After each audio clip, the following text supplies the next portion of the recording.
We are live. We're going to rock and roll, guys. I am here. We're going deep into the science of visualization and how visualization can positively impact your business, whether you know it or not. So I've got two amazing guest hosts with me today, co-hosts, rock stars of real estate. I'm just trying to see if I can make Brian blush. Brian Curtis, currently out of, he runs an amazing team out of Arkansas. He also resides in Boulder. He's a man of many states. Yep. He's a fantastic real estate coach, trainer, speaker, man of mystery. And yeah, mostly a mystery, that's for sure. and we've got also Priyanka Jory from Houston, Texas. Priyanka is an amazing real estate agent, also passionate. She's more passionate than selling homes. She's probably passionate about saving animals and assisting. I mean, how do your assisted living facilities? Yeah, the elderly. My elderly resident, yeah. She doesn't like normal people, only the elderly, right? I like kids, and then I like really, really senior people. Everything in between, no. I do not like people. We're just going to make it for a really fun discussion today on the science of visualization. So if you were with us 2 weeks ago, we took our first slant into the science of visualization. Brian, can you say that word 3 times fast? No. Okay, good. What else you got? but we wanted to do it again. And yeah, so absolutely. Jake just sent me a private message. You may make me the host, Jake. Rock and roll.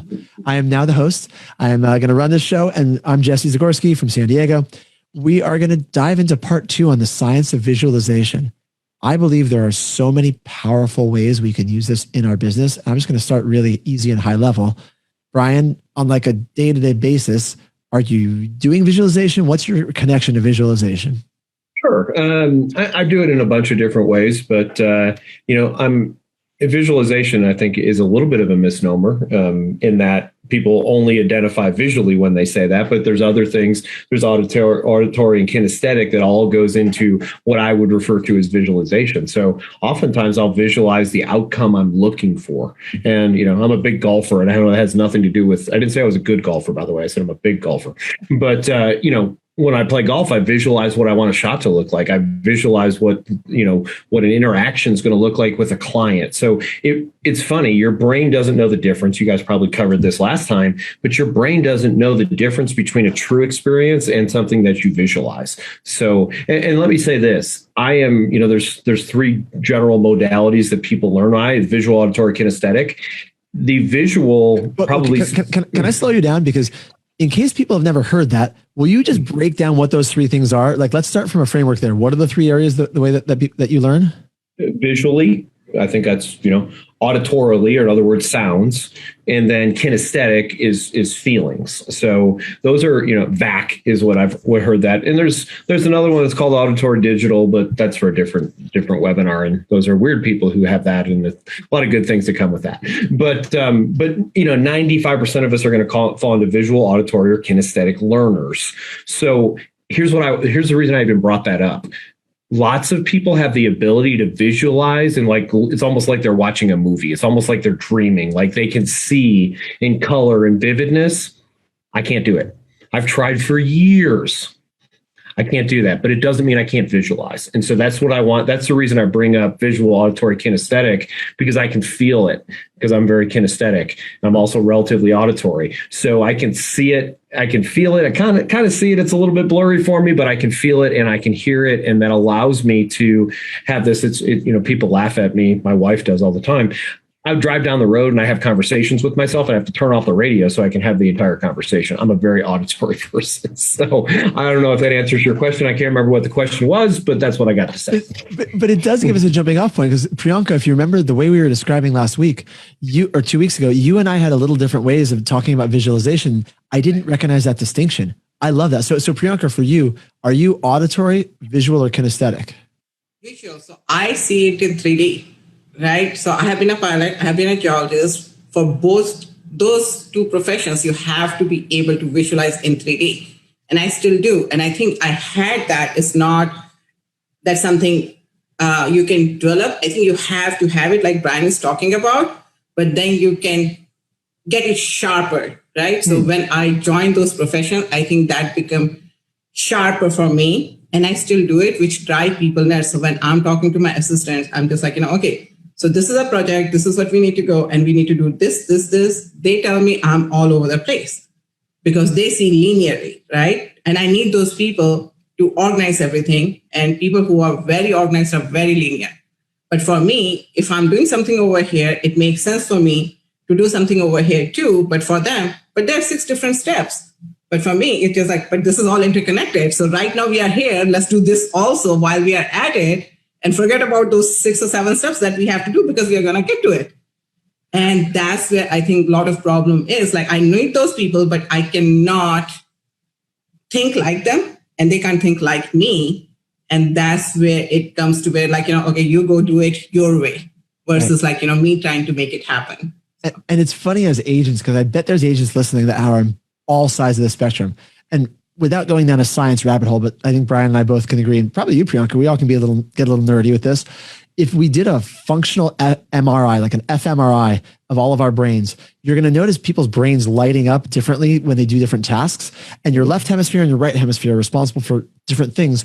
But people who think non-linearly, they actually have shown in MRIs that their brains make connections in different ways that the people who think more linearly. You're connecting hemispheres of your brain that it's how you're wired, and you've grooved those pathways and developed it over time, which is a useful skill, but doesn't mean it's better or worse. It's just different. Exactly. Well, and I'll add this, Jesse, what you just talked about, having, I can't remember the term, but basically using both sides of your brain, that's something you can teach yourself, by the way. Some people come by it naturally, just like some people are ambidextrous naturally, but you can teach yourself to use both sides of your brain, and it's a very powerful thing. Jan Hargrave, you know Jan, right, Jesse? No. You've met her. She's the the how to read a body. Yes, I've met you. Yes, body language expert. So I spent about 4 hours with Jan before she went on stage at a conference that we were at, and she actually does a exercise prior to going on stage that engages both her left brain and her right brain before she goes on stage. So she gets that automatic, she's warming up, for the lack of a better way to put it. So there's lots of cool things, and heck, maybe we'll do a webinar on that sometimes. But the reason I bring that up is, like, there's so many things in the world that you hear about. So, that guy's just a good leader. No, everybody has a leadership capacity, and you can train to that. And it's true with just about everything. Now, my capacity might be different than Jesse's, but that doesn't mean that I can't increase my own personal capacity. And I think that's a very important thing. Just because it's not something you naturally fall into doesn't mean that you don't have that skill in there. You just got to have to develop it. And people have to realize that just because you're different doesn't mean, like what Jesse was saying, because I hear a lot of people say, oh, you have to get up early in the morning. I'm an early morning person, right? But by 7:38, I am done. I'm useless. And there are people who are really, really productive at 11:30, 12 at night. Telling them to get up at 4:30 in the morning to be successful is just a BS. It makes people feel bad. Instead of saying, like, hey, find out when you're more productive and make sure you're doing a productive work at that time and not wasting your time. And then instead, everybody's like, oh, if you want to be successful, you have to get up at 4 in the morning. That's just wrong. Right. And here's the interesting thing. And I'm going to push back on Brian for just a second. I rarely disagree with Brian, but no, I rarely disagree. But I think you might actually agree with when I say this. You said everybody has a certain capacity, right? I believe that every human being has an unlimited capacity. However, the return on investment to get to those levels gets harder and harder as you get closer to your threshold. Like, could I ever learn to dunk a basketball? I'd like to think I could. I could spend hours and years developing the strength it would take in this, and whereas someone else could get there a lot easier. I think I could learn to dunk one. But It would just be, the amount of effort would be so ridiculous, I wouldn't have a life. You know what I mean? Okay. I can accept that but I also think we all have, so let's take the difference. And this is where I'm going. If you and Michael Jordan's my favorite basketball player of all time, did the exact same amount of work, the exact same things, he would be better than you. 100%. And that's what I mean. Okay. That's what I just wanted to clarify. Yes, we're on the same page. So another thing that I learned, so I come from India where just hey, you work on your weaknesses, right? You can get better at it. So if you don't know something or you're weak at something, just study harder and you can get there. When I was hired at Shell, in our training, they put together a team, right? And I was working on a project, my first project, and I was working on something, and it was a weekend, and my manager comes through. She's like, what are you doing over here on the weekend? I said, I'm working on this. She looked at it. She said, that's not your strength. I said, I know, that's why I'm working on it over here on the weekend, because this is my weakness. I want to make sure that, I get to it. And she says, no, this part of the project, I'm going to do because that's his strength. That's why we are on a team. We did not hire you to work on your weaknesses. We hired you for your strength, and you need to work. And that time, that light bulb going on, that whole life of, no, you need to work on your weaknesses to get better versus like, I need to find person who is better at what I'm weak at, and then use my strength and their strength to come up or finish the project. So, I agree with that. Yep. And it's really interesting to bring it back to visualization a little bit, that depending on how you're wired, I don't know if you guys like to work on your strengths or double down on your strengths or work on your weaknesses. I have found as I've gotten older that I actually like working on my weaknesses more now than I did when I was younger. I'm 42, so I'm somewhere in the middle, but like, I have learned one of the things I do to relax these days, and this is where visualization will come in. I decided to learn to play the drums.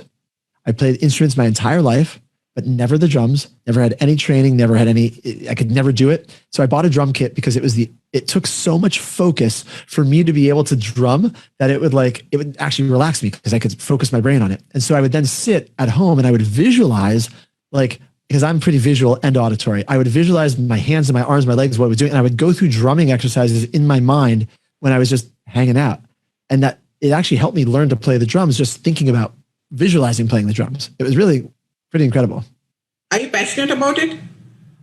You're doing it because you like it, or you're just doing it because you're challenging yourself? Oh, no. I do it because I like it too. It's if you ever have a long day and you get to just beat the heck out of something and it's on purpose, it's really it's fun. It's just a fun instrument. That's awesome. Yeah. Why are you going to tell somebody I shouldn't do it because I'm not passionate about it?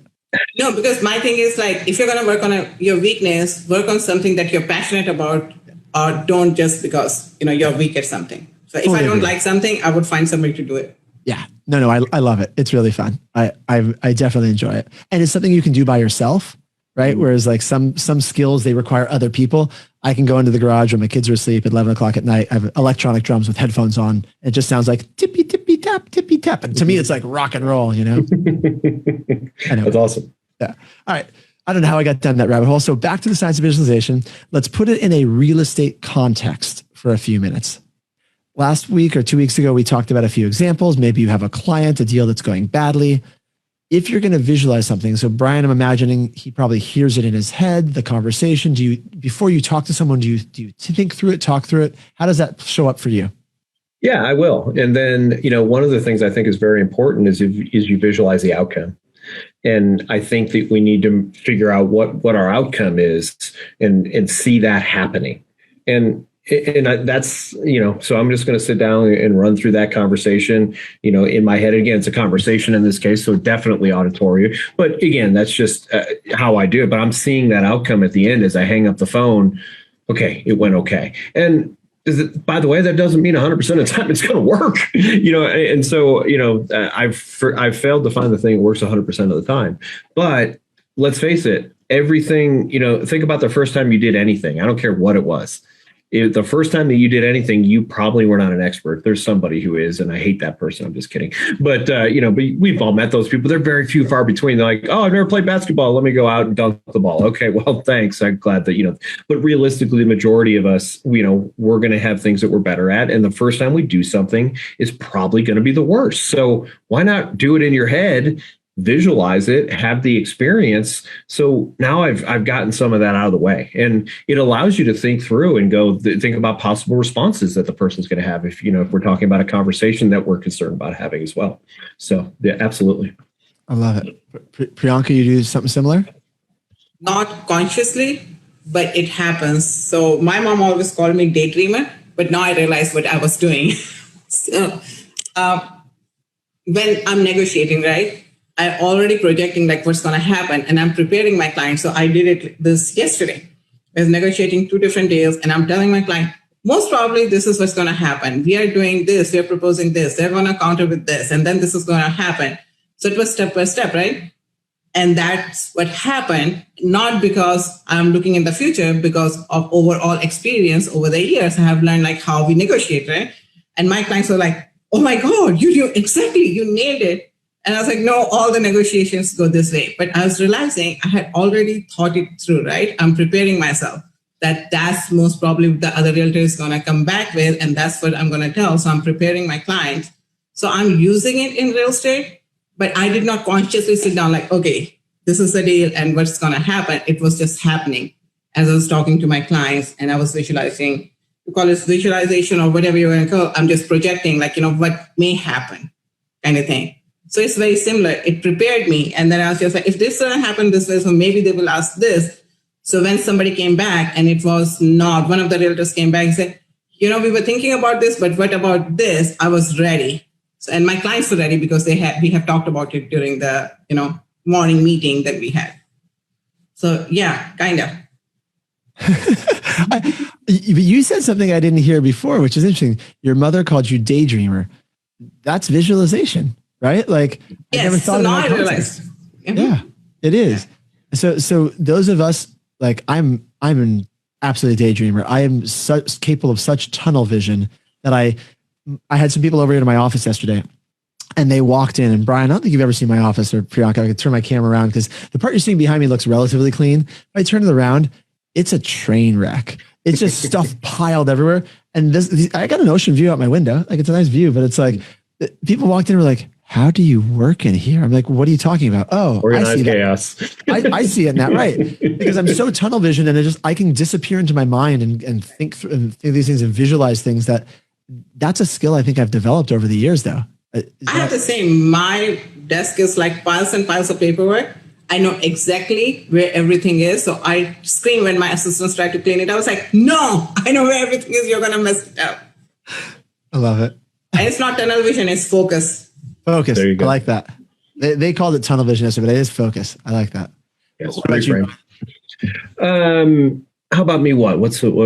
How's your desk? Are you a clean, nice desk, or is it like? No, I'm messy. Not proud of that, but I'm messy. So it's funny. One of the things, like, someone was coming over to look at the window. One of my window cranks is broken on my window, and I rent. So people are like, really? You rent? Yeah, I just moved here, so it's not like I'm not a long-term renter, but I moved to a different place, and I didn't know what the heck I wanted to buy or not. So anyway, someone was coming over. So we're organizing our house. They didn't show up. And I was like, well, at least I got organized. So yes, absolutely. And the reason being is I just go. And then I stop and organize. And I go. And then I stop and organize. And I think that a lot of us drivers are like that. Like, I could spend 10 minutes cleaning up my desk. I'm like, why? 5 minutes later, it's going to be a train wreck again. So, I like to start my day, or at least my week, organized. But for the most part, no, it's a train wreck. It's my organized chaos. And if anyone else tried to deal with it, they would go, but that's okay. I can deal with it. It sounds like y'all can too. So, and Brian and Priyanka are two of the more successful agents I know. So guys, if you are listening and your desk is messy, it gives you hope, right? You too. It's a good thing. You too can be bigger issues. Yeah. If it's completely organized because you're doing nothing all day long, that's much worse. That's it. There you go. The reason we are unorganized because we have so much going on. Right. Well, here's the real question. Can you just sit and visualize your desk being organized and have it get organized?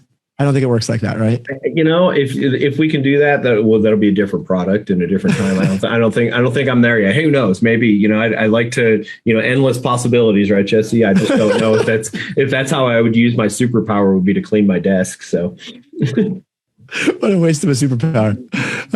So Brian was asking me, we were chatting offline, like how long this webinar will be, by the way, guys. It's as long as we want to make it. So those of you, if you have questions and you want to type it in the box, let us know. We can take this conversation anywhere you want. Clearly, we enjoy having these conversations, right? The three of us are all friends in real life, but we feel like turning these conversations inside out, if there's even one tip that you pick up that can help you in your business, it's worth it, right? If it's fun to listen to stuff like this. So go ahead, Brian. Do we want to talk about some more metaphysical stuff? Because I'd be happy to talk about that. So yes, please. I'll tell a story and half of you won't believe me, and that's okay. So Joe Vitale, are you all familiar with Joe Vitale? So I've been a big fan of his for years, and I can't remember which one of his books because I read like 6 or 7 of his books. But one of his books talks about what he calls guided meditation, which is basically visualizing things happening to you, and say you just want to pick something. So this is 2006. I did this, and it's funny. The funny thing is I've never done it again since, but it worked.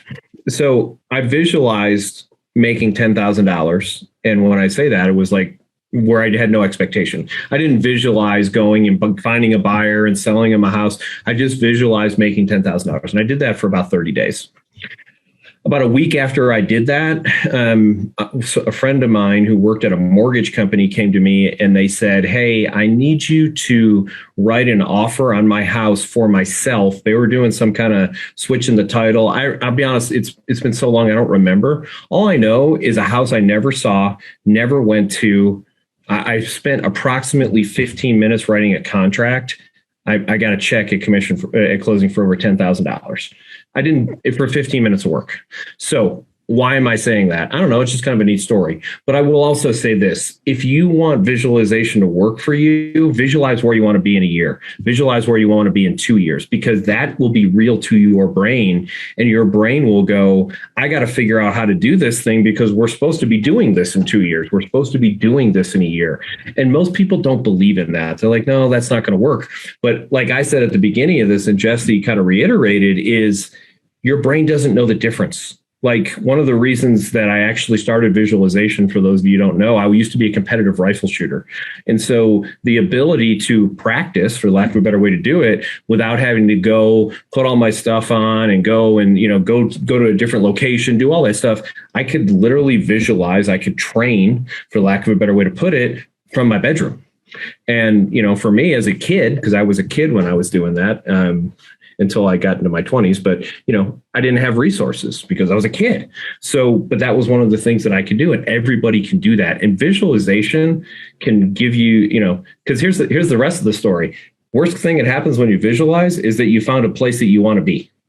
And guess what? Your brain will start working on how to get you there. And that's what that's all about for me. But yeah, visualization to me is an extremely powerful tool. Can we dive into that part? Or go ahead, Priyanka. Sure. Jesse and I talked about it. So this story that you told, Brian, I have this happen to me multiples of time. And it happens when something really important is needed. So when I started my career with Shell, right? So it was new, rookie, not making as much money, but I was still doing the animal rescue. And I had a dog that was really, really injured that I rescued, and I did not have enough money. It was around large amount of sum for me at that time, like 2,000 something for the surgery. One of my colleagues stopped by my office and she said hey, what's going on? And I was telling her, she said you look stressed. I was like, I need to come up with this money. I already have spent so much on another rescue. So, okay. And then she came back around lunchtime and she has banana envelope. She dumps it on my desk. It's like, hope this helps. I said, what is it? She said, I just went around, told everybody, and everybody chipped in the money in there for, help. I said, you didn't have to do that. She's like, no, I don't know, at least it's a start. So I started counting. I was short $851. Guess how much money was that in envelope? $851. It's exactly the amount I needed, not 25 cents more, not $1 less, what I needed. And it has happened multiple times in my life. And Jesse and I were talking about how universe is blind and deaf. What you say, it gets it. But if you don't see, if you say I don't want to get hurt, it's just hearing hurt and you're going to get hurt. It doesn't see the whole picture, right? It just feels the energy. So whatever energy you're sending out, it kind of gets it and things starts happening. And I believe in quantum physics, what you were talking about. It's not just hocus pocus kind of thing. There's a lot of things that are beyond our, capability of recognizing or realizing until you experience it. As a scientist, I never believed in those kind of things. So I'm looking back when I turned 40, 45, then I started looking back in my life. I was like, oh my God, there's so many coincidences that has happened in my life that there has to be something more, right? And I still don't believe that hocus pocus. So it has to be scientific reasoning, right? So all of us are interconnected, and what I want or need, somebody else has, universe just finds a way to get it to you. You needed that $10,000 or you wanted that $10,000 and you were visualizing it, and universe found a way to get it to you. That person in your life became that vehicle to make it happen. So I think that visualizing works like sending out that energy out to the universe, and universe figures out a way to deliver it to you. Or that's what I say. I agree. And I'm just you too, Brian. Mm-hmm. That's what I'm trying to say, how deep we go down that, because that is really, truly, I was given the analogy years ago, and I want to come back, Brian, don't let me forget. I want to come back to what you said as worst case scenario. It's putting yourself in the position of who you're being. So we'll come back to that for visualization. But for this part, the analogy given to me for this metaphysical piece we're talking about is picture a radio, like an old school radio where you tune the radio. There's radio waves floating around all the time. Like there's music around you. You can't hear it. You can't see it. You can't feel it because it's just out there. However, when you turn the radio dial to 101.7 FM and it's oldies and 107, whatever, it dials it in. That's the same energy that's out there. That's how it explained to me. And it makes sense. It's just, okay, so there's tuning frequencies that you can't see, but it's out there. So that's my visualization for that. I see what you're saying. Yep. Yeah, there's energy whether you want to accept it or not. I mean, it's measurable. So, I don't know if you've ever done this. I noticed this one time. I'm going to turn my phone off there. But like if you put your phone on your chest for 5 minutes, pick it up, you'll notice that the icons have moved. Really? Real thing. The icons have moved? So, and they may have changed it, but yeah, it will have an interaction with it. So the energy of your body is having an interaction with your phone. Wow. And like, I think, and I haven't done it in a long time, but like the very things at the very top, I have an iPhone. I've actually watched them slide a little bit, and we're not talking about, it's not like they shifted or anything. I'm not doing anything crazy, but my point is there is an energy that whether you want to know this, whether you want to admit it, whether you think I'm like, wow, that's weird, what's going on my thing behind me. Your energy is speaking. Yeah, they've got energy. I think my chair is just hitting my green screen, but it's a real thing. We express energy, and apparently something's doing that. So, but yeah, it's very much a real thing. So check this out. I just Googled it because I couldn't remember his name. Have you seen Dr. Emoto's water experiment? Oh, the water stuff is cool. Have you seen that, Priyanka? Yeah, a long time ago. I think 2-3 years ago. So if you want to Google it, Google like yelling at water. And basically he took a microscope. I was going to try to put it on the screen, but I don't. It's too. I'll just see if I can share this quickly on the screen. Share. It's very cool stuff. Yeah, there's a whole book on this. Yeah, the hidden meaning of water. So here's water molecules where you put different emotions and say different things to the water, and it literally changes the shape of the water molecule depending on the meaning, the feeling, the words that you were screaming at it. It's really pretty incredible. Yeah. And people ask me all the time, so when I say stuff like that, well, so what am I going to do with that? Well, it's not like you're going to, create magic with that. But what can happen is that you can understand that the things that you're doing have a much greater effect on people, places, and things than we initially thought. Like, who would have thought you could have changed the shape of water? Like, that's insane, right? Like, that's not even possible. But yeah, it's scientifically proven that it's a real thing. So that's what's great. There's things that we don't understand. But, the next time you want to yell at somebody, remember, you're going to change the shape of their water. And by the way, we're 80% water? Yeah, pretty cool. And for those of you who are science nerds fact checking it, I've never dug deep into that. I'm taking it as face value. You want to go prove me wrong? Prove me wrong. I've looked and it seems pretty. It's pretty legit, I think. It's pretty scientific. So, all right, we got a few. I don't know how long we got. I'm gonna take another 10 minutes. So, because I want to go back to one thing you said, Brian. Okay. You said even if the visualization, because Priyanka and I touched on this last time, and I want to go deeper. Even if the visualization doesn't bring about exactly what you were hoping for, you can't manifest someone else saying this exact thing you want them to say. It still does something to who you are being, right? Tell me more about that. When you say who are you being, like your mindset, your confidence, your presence. Absolutely. So yeah, thank you. I was looking for the clarity there. Thank you about that. Yeah. I mean, first of all, it allows me to practice, and it allows me to see how I'm going to react. Like, I can play out multiple scenarios. Someone has a negative reaction to it, I can play that out. Someone has a positive reaction, I can play that out. And it just allows me to feel my feelings too. Because here's one of the problems that we have as salespeople. And it's funny. I've been talking about this a lot lately, and then one of my broker, who's our broker for our company, out of the blue, without me even knowing, said, "I want to talk about this at your team meeting." So he did. But here's the reality: part of our job as real estate agents is to stay emotionally detached. I argue that it's our fiduciary responsibility to stay emotionally detached. So I know that's an extreme stance, but that's my stance.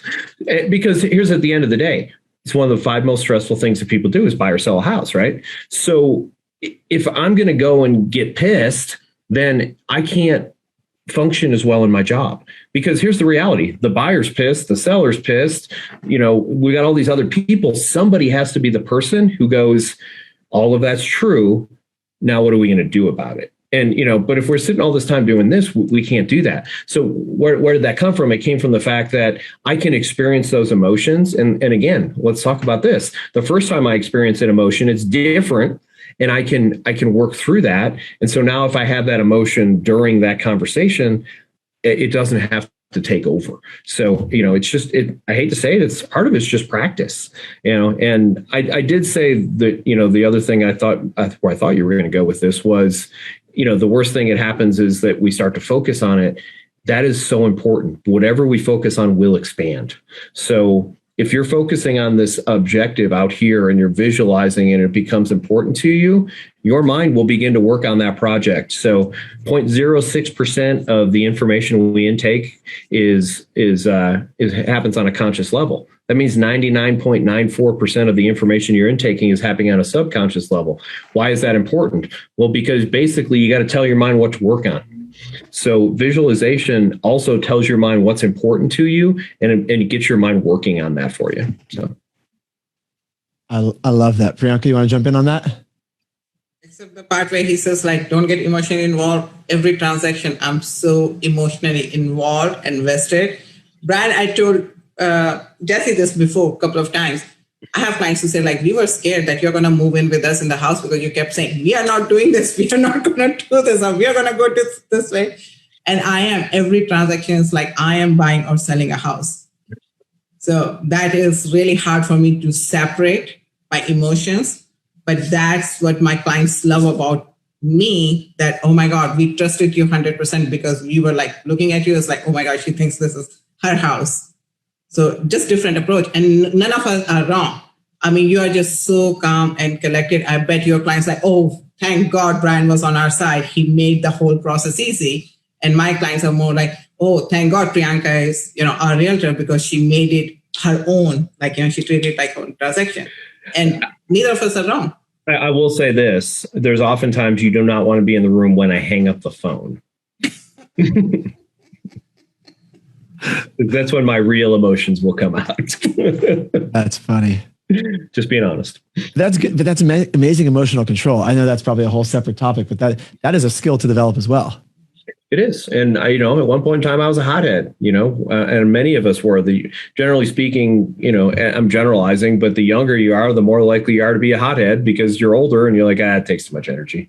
So, or I think even if you develop the skill, when I've had less sleep and I'm tired, when I'm stressed and I have more things going on, I'm more likely to react in a reactive way, even as I get older, right? You agree with that? Yeah, absolutely. And to me, it's about being in control. And I do think that that's my responsibility because, how many times have you heard a client say, well, that seller, they're just a jerk. And then the agent goes, yeah, that seller is a jerk. I argue that is causing the transaction to blow up versus, you know what? I don't know where the seller's at. There's a good possibility they were stressed out. They're having, we don't know what's going on with them. Let's go back to them and see perhaps they'll have a different approach. We had a guy one time call into one of our phone lines and an agent answered and he didn't think that it was a 1-800 number. So there wasn't very clear that an agent was going to answer that. And he cursed her out up one side, down the other, and then hung up on her. Well, most agents would return the favor, at least again, I'll tell you what this agent did. She sent him a text message that says, I'm sorry you're having a bad day. If there's anything I can do to help you with any real estate, please let me know. By the way, that guy closed with her. Wow. So, and that's what I'm talking about. Here's not what I'm suggesting. Like Priyanka says, I'm very emotionally invested in my clients getting to closing. I just don't want to be emotional with them when they're on that roller coaster that goes on. But I feel like my clients know that I care, and because that is important. People want to know you care about them, absolutely. And I'm sure they know that from you, Priyanka, just from what I know about you. No, and I tell my client, I do not over communicate. I do not communicate. Though sometimes they say like, hey, I'm stressed. I was like, no, I will call you and tell you when to start stressing. That's why you hired me. So if you don't hear from me, that means everything is good. And I do not call my clients when the things are going rough. I usually try to find like, okay, this is a problem, this is a solution, or this is a problem. We have 3 options. And then I call my clients like, okay, don't freak out. This is what's going on. We have a problem. But before you freak out, this is a 3 solution. Which one would you like to go with? And from day one, I tell them like, do not stress about anything, because when there's something to stress about, I'm going to call you and say, start stressing. And that really helps them. I seriously do. I believe it. Like, what's the use of stressing? Like so many realtors like, oh, I tell my client everything. I was like, my clients find out everything at the closing table, not before them. So why would I tell her like, the other realtor is having problem, or seller is creating a problem, or buyer is creating a problem? That's why I am the shield for my client. They do not need to know this, right? Why would we stress them out? And so many realtors believe in like, oh, I disclose everything to my clients. No, you're stressing them out. Mm-hmm. Do your job, protect them. Absolutely. It's so interesting. I've never thought of it that way. The emotional bodyguard. So for Brian though, I want to go back to one thing before we run out of time. Sure. Because Brian is an incredible, if you guys don't know his background, Brian is an incredible NLP trainer, a coach who teaches in the world. NLP is a neuro-linguistic programming. It's like a sales, it's a way to connect with clients and to persuade people to do things that are in their best interest, obviously, not trying to manipulate. It's persuasion. Yes, absolutely. You said something that I want to put a tactical thing in here in the emotional landscape. You said if a client says, you're representing the buyer, and they say, that seller's sure being a jerk, and you stay really calm. I actually think there's a step in the middle, and I think you will agree. They say, that seller's sure being a jerk. And you go, I get how frustrating that might be that seller's being that way. Yes. You don't have to agree. So you agree with that? Yeah. So what Jesse's talking about is he's establishing rapport with that person and mirror matching them. Basically, you're mirror matching their tone and frustration in that scenario, right? Is that basically what you're doing there? And absolutely. And that's okay. And I am okay with that because you want to build that rapport. I just don't want to stay in the conversation. Absolutely. It seems like it's very I can completely understand how frustrating this might be from you now. With all that in mind, what are we going to do to move forward? And so here's the thing about mirror matching. And this is one of the things that makes me laugh. Like there's so many people out there who talk about mirror matching with body language. And can you imagine, because as you see, I can't talk without moving my hands. Can you imagine someone sitting across from me trying to mirror match everything that I'm doing? I would think they were a wackadoo because, by the way, the second I stop talking, my hands drop. So it doesn't make sense. So, but mirroring and matching is important. I mean, there's actual things in our brain that's called mirror neurons, and they were established long time ago. I don't know how many years, but basically they were to teach people because we didn't have communication. I'm talking about cavemen, literally. We didn't have those skill sets. So basically safe equaled same. And that's just the way it worked. Like you're doing the same things that I would do, you're safe. You're doing different things that I would do, you're not safe. And again, we're talking about thousands and thousands of years ago before even, language was developed. And guess what? Those things didn't go away, which is great if you understand how to use it. So yeah, absolutely. Mirror match, tone, volume, frustration level, 100%. Just don't stay there. Right. The way I look at it, and I'm guessing, Priyanka, this is what you do naturally. If the person is mad at the seller, you as the agent are not getting mad at the seller, but you're mad along with your client, right? That's the thing is you're empathetic. Like I used to be great on the phone with expireds because someone would call me and be like, you effing realtors, you didn't blah, blah. And I would go, imagine if you had to work with these realtors every day, right? Like you just get right in there with them. And they're like, oh, like, yeah. I won't go into my scripts, but like, I used to have a lot of fun with it because you're mad with them, not at them. That's the difference. Yep. And again, you're not going to live there because I'm going to guess that Jesse did that and then said, well, how can I serve you? Right. That's exactly, because immediately drops down to like, all right, so let's talk about what really matters to you. Come on, let's break it down. All right. I got one last thing. If we have time, we want to talk about. Do you guys have any other things you want to cover today? No, I just appreciate the invite to be around and good group of people. Cool. So check this out. Build 21. No. So check out the handwritten diagram here, right? So I was at this conference last week that Tony Robbins spoke at. I don't know if you like Tony Robbins or don't like him, but he said something that actually ties into visualization. And so I have it on my screen on my other monitor because that was my handwritten notes. And I quickly Googled it a minute ago when someone was talking. I'm like, oh, I want to show this. Can you guys see this on the screen? Have you ever seen this potential action results belief circle before? I've not, but I've seen a very similar thing that Tony does. That's the same concept. So okay. I'm familiar with the concept. So I just thought this is a cool action-oriented step to leave people with in the world of visualization. So Brian already mentioned today potential, right? We all have an amount of potential. So if you want to once you tap into that potential, you create a massive amount of action. And then that massive action produces your results. And when you start getting good results, that fuels your belief and attitude, which then allows you to have a stronger belief and attitude, which then it helps you hit your potential, goes in a circle.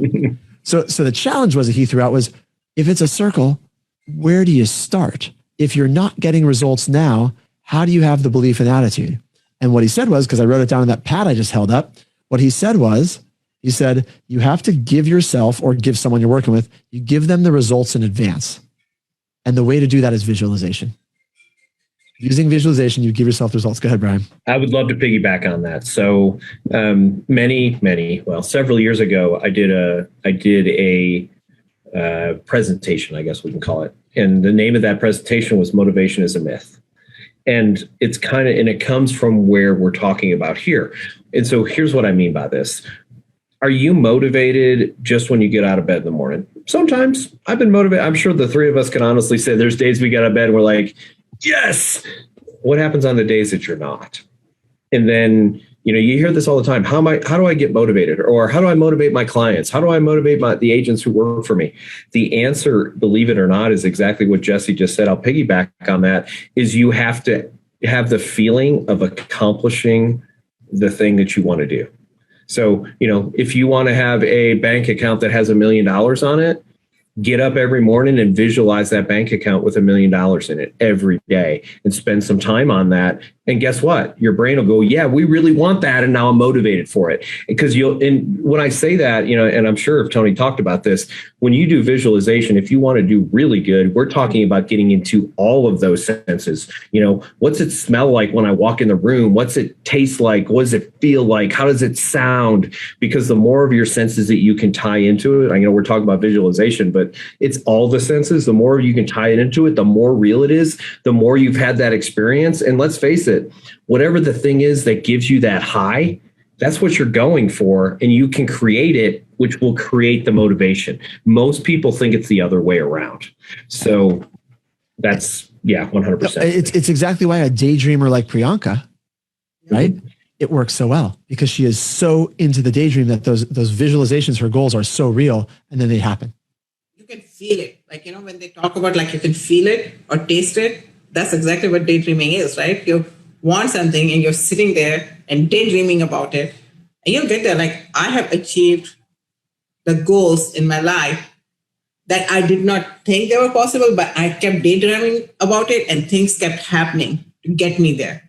So I can take credit like, oh, I planned it and I put the steps in and I got there. So many things had to happen for me to get there. But I think that those things happened because I kept daydreaming about it. I think it's a good place to wrap it up, guys. You agree? I think this is a fun conversation. Please drop a comment in the Facebook group, on YouTube, wherever you're watching this. If you have questions for us, we'll be tagged in the post, and happy to have a further chat. That train horn says it's time to wrap it up. You heard that train horn there? I thought maybe that was something you were playing. That was impressive. Nope. That's the train out my window. That is apparently the time. I try to mute myself out sometimes, but it's at the end of it. I missed the timing. Now there you go. No, it's perfect. I love it. Brian, great to see you. Priyanka, good to see you, Priyanka. Jesse. Same here, Brian.